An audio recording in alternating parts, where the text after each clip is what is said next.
Top Chinese, Russian, and American officials have in past weeks flocked to Africa in what they say is a quest to build deeper partnerships. President Joe Biden said last month that he, too, plans to visit this year. Washington says this is not about countering Russian and Chinese ambitions, but about building meaningful relationships in areas such as business, health, and peace and security. Our partnership in Africa is not about other nations. Our partnership there, it's as demonstrated by our commitments at the U.S. Africa Leaders Summit. The United States sees African countries as genuine partners and wants to build relationship based on mutual respect. But the continent's top diplomat says Africa, which was brutally colonized by European powers for centuries, is no one's pawn. And he added, China understands that. Africa refuses to be seen as an arena for influence struggles. We are open to cooperation and partnership with everyone, as long as they respect our principles, our priorities, and our interests. The partnership we have with China is built on these principles.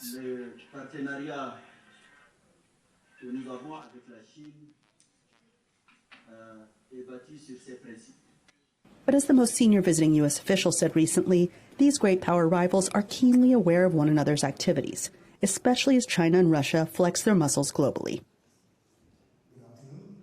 Many African countries are now plagued by high and unsustainable debt, and that's undeniably a problem, and much of it is related to Chinese investments in Africa.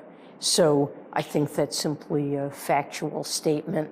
But this is not for us. This is not a competition with China. We want to deepen our engagement with Africa. Analysts say these two goals, real partnership but also great power competition, are not mutually exclusive.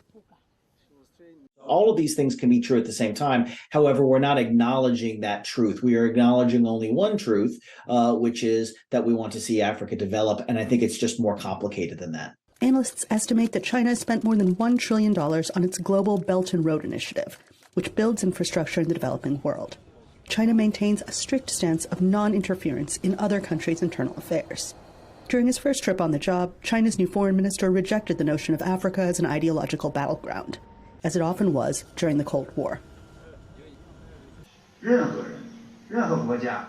No country, no people have the right to force African countries and its people to take sides.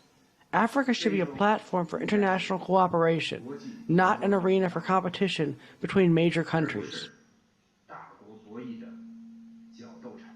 The next top American official to visit in coming days will be Biden's ambassador to the United Nations, who previously oversaw the continent at the State Department. And then, presumably, Biden goes. The White House this week said there were no concrete plans to announce yet.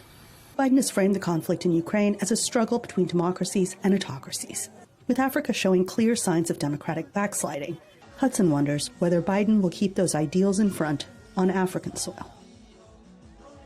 Or will he kind of ignore that or put that on a back burner so that he can build relationships that might advantage Washington at the UN or down the road politically? So will the president pack principle or practicality or both when he makes the trip? Anita Powell, VOA News, Washington.